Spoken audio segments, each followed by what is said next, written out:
heaven itself upon the past has power. But what has been, and I have had my hour.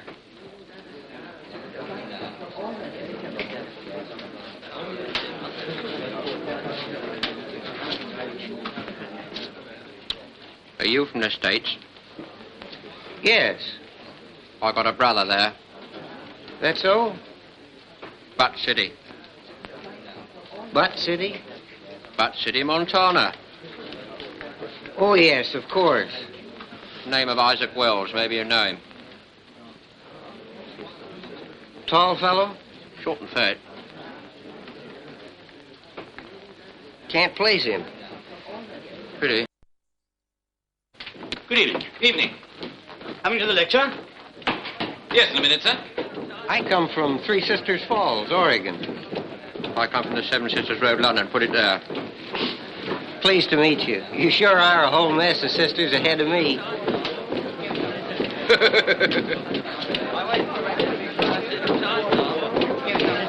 Good evening. Good evening.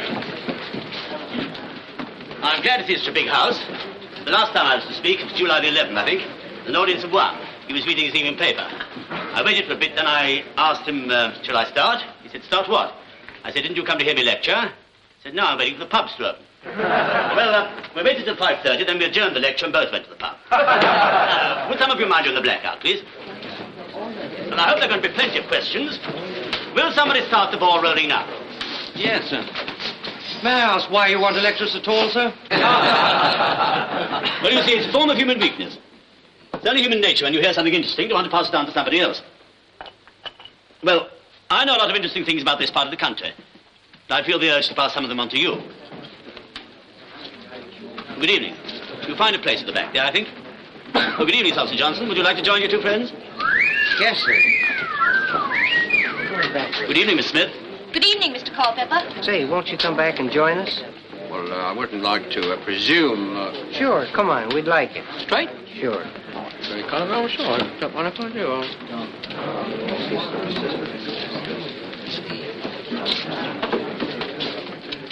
Friend of mine. Good evening, all. Evening. Good evening, sir. Big news. What?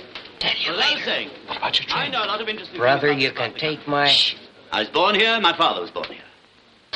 You're here because there's a war. You'd rather be in your own part of the country. You're telling us. That's why none of you like being here very much. But suppose there was peace again.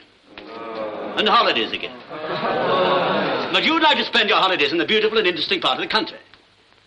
And if you were to ask any man who knew England well, where shall I go to? 10 to 1 he'd say, go to Kent.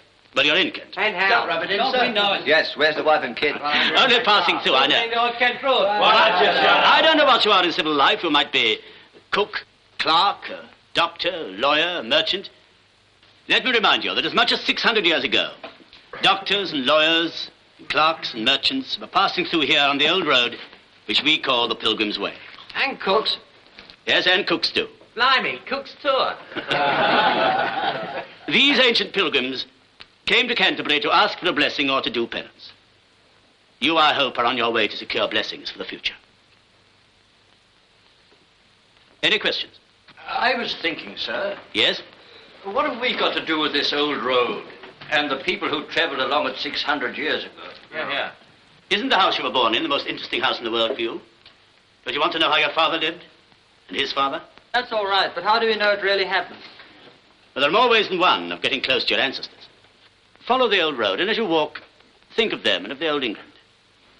They climbed Chillingbourne Hill just as you did. They sweated and paused for breath just as you did today.